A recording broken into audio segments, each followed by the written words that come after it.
C'est presque de l'info, c'est la revue de presque de Nicolas Grandjean.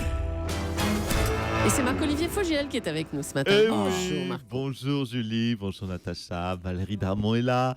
Bonjour à John Marc. Bonjour. Fitzgerald Morandini. Tout ça. Bientôt notre envoyé spécial en Floride. Ouais, dès demain. Ça sent la déloc à Miami à plein nez. C'est ça. Pour ses vacances, chers auditeurs, Jean-Marc a hésité entre Miami et Mamirol, le village de Lilian le fromager ténor. Et puis on ne sait pas pourquoi, il a préféré la Floride. Et pardon aux stagiaires, pardon Maxime Swishtech. Oui, bonjour. Ça va Marco. Eh bien et vous? Tu te la coules douce, Maxime? Comment ça? Je peux te dire qu'avec moi, ça aurait été une autre limonade pour toi. J'en ai fait chialer, moi, du stagiaire quand j'étais à la tête de la matinale, je peux te dire. Je t'aurais fait brailler tous les jours, Maxou, t'aurais morflé. Ça moi, rappelle quelques souvenirs. Oui, je les élève à la dure, moi. Et ouais, mais c'est ça, faut savoir ce qu'on veut. Ceux qui ont survécu sont devenus des stars. Mathieu Noël, c'est moi qui l'ai fait. Oui, c'est vrai, en plus. Mathieu. Oui. Allez, c'est parti pour les titres. Mais non, je l'aime bien, Maxou. On vous écoute, Marco. Papa Outé, on a peut-être retrouvé les ossements appartenant à l'insaisissable Xavier de Ligonnès. Papa Outé. Je rappelle que Xavier de Ligonnès est l'inventeur de solutions un petit peu radicales pour lutter contre les Noëls coûteux et les repas du dimanche interminables. Oh là là. Stop. La bonne paye, le même jour, Nabila et Jean-Marc Morandini ont révélé leur salaire. Nabila touche 100 000 euros par mois et Jean-Marc Morandini un petit peu moins, seulement 9 000. C'est pas pareil. Oui, je confirme. Conséquence immédiate, Jean-Marc se fera greffer un 115D dès le mois prochain. Nabila toujours. Nabila a donc révélé gagner plus de 100 000 euros par mois. C'est beaucoup d'argent, mais il y a une explication. Elle est devenue chauffeur de taxi dans le quartier de Lina. Les dessous du chômage, de nombreuses entreprises licencient, notamment la marque Abercrombie qui supprime ses mannequins en slip et ses vendeurs torse nu devant ses boutiques. Donc, si vous voyez des beaux gosses en slip dans Paris, deux solutions. Ou c'est un mannequin Abercrombie qui vient de se faire virer, ou c'est une mini-manif du Front National New Style. S'il n'a pas de slip, ça peut être aussi le comédien Sébastien Thierry qui sort d'un entretien avec sa ministre de la Culture. Bonjour. Oh là là, monsieur Strauss-Kahn, qu'est-ce qu'il y a? Vous êtes contrarié ou quoi ce matin? Oui, je tenais à m'exprimer. C'est très injuste. Il y a quand même, disons-le, deux couilles de mesure. Non. Si. Non. Franchement, si moi, monsieur Soustek, si j'ai eu le malheur de me foutre à poil devant la ministre de la Culture, mais qu'est-ce que je n'aurais pas entendu? À noter qu'elle ne s'est pas sauvée. Moi, quand j'apparais en corridor d'hôtel, dans ma nudité virginale, en général, la dame se sauve. Non, franchement, je clair. J'aurais dû faire comédien de théâtre. On est moins emmerdé que candidat à la présidentielle. D'ailleurs, il est intermittent du spectacle, Sébastien Thierry. Et apparemment, il est aussi, contrairement à moi, intermittent de l'érection. Oh là là. Je vous remercie. Allez, c'est bon, merci monsieur Strauss-Kahn. Nous n'avons pas réussi à parler vraiment du chômage avec François Hollande hier et même depuis le début de la semaine. Du coup, nous l'avons réinvité. Bonjour monsieur le Président. Bonjour à tous. Avant ce pont du 1er mai. Oui. Je n'ai aucun souci, contrairement à ce que vous avez suggéré, aborder les vrais thèmes. Ah bon, très bien. Pardon. Bonjour à votre apprenti, le petit Martin Swissbeck. Alors, vous voulez toucher votre prime? Ça se passe bien, cette immersion en entreprise? Très très bien. Bon, écoutez, très, monsieur bien. Hollande, s'il vous plaît, le chômage augmente encore. Comment faire pour inverser cette courbe? Voilà. Écoutez, il y a des pays qui ont trouvé des solutions. Prenons les États-Unis. Le chômage recule là-bas, c'est un fait. D'ailleurs, à propos des États-Unis, M. Morandini, ça se précise alors, d'après ce que j'ai compris, le départ? Oui, demain. Toujours la Floride, hein. Oui, toujours. On respecte la vie privée, on ne donnera pas l'adresse, hein. Mais c'est toujours Miami. Monsieur le Président, est-ce qu'on peut revenir au sujet qui nous intéresse, le chômage? Oui, voilà, le chômage. J'y étais, donc. j'allais en parler. Quel temps, Miami? C'est quel temps? Valérie Darmon, c'est chaud et humide, Miami. À quel temps en Floride la semaine prochaine? Écoutez, non, on n'est pas là pour parler météo à Miami. On voudrait parler avec vous chômage, s'il vous plaît. Oui, d'accord. Pas de souci. Alors, le chômage. Voilà. Nous y sommes, le chômage. Grand 1, les solutions. Je vais quand même consulter les avis de décès, on ne sait jamais. Malheureusement, Ah non, mais non, je ne peux pas du coup vous parler de chômage car j'ai la douleur de vous annoncer le décès de Pépette Buchol, Qui ça encore chienne épagnole, fauchée injustement dans sa 14e année. Oh là là là là.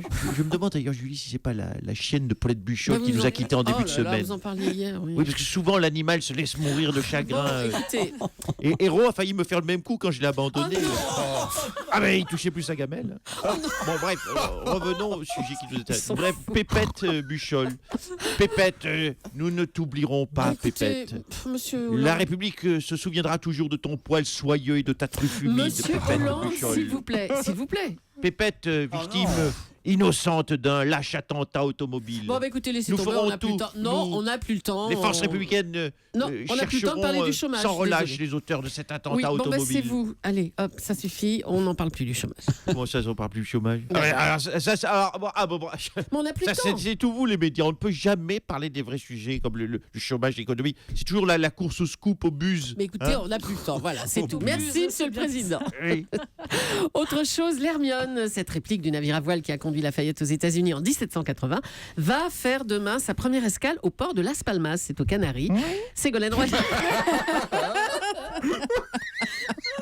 Ségolène Royal, on se souvient qu'il y a 15 jours, vous aviez donné le départ du voyage de l'Hermione aux côtés de François Hollande. Hein. Tout à fait, tout à fait. Oui, vous savez, François, bonjour à tous dans ce studio très, très joyeux, hein, puisqu'il n'y a personne à la direction aujourd'hui. Hein, tout le monde est barré, hein, donc ça se relâche.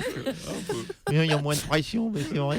Hein, quand il y a plus de... Nous, on le vit au gouvernement. Quand il n'y a plus de capitaine, c'est bon. Enfin bref. Vous savez, François Oui. me fait penser souvent à ces grands marins. À François Hollande, parce qu'il a un cap. Hein. Non, parce qu'il a une femme dans chaque port. Hein, contrairement à Dominique Strauss-Kahn, qui lui était un porc dans chaque femme. Oh, mais je me suis permis parce que il n'y a pas la direction. Hein. Mais oui, la formule est belle, monsieur Morandini. Hein. Je la garde, celle-là. Hein, vous la gardez. Ségolène Royal, est-ce qu'on peut parler un petit peu de l'Hermione Oui, Hein, oui, l'Hermione. bien sûr. Voilà. Eh bien, c'est tout l'Hermione, c'est le symbole de tout le génie français.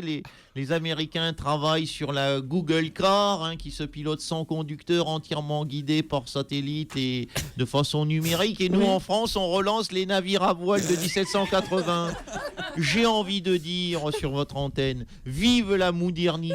Vous pouvez le répéter, c'est trop... Vive la modernité. Merci Ségolène Je vous en Royal. prie.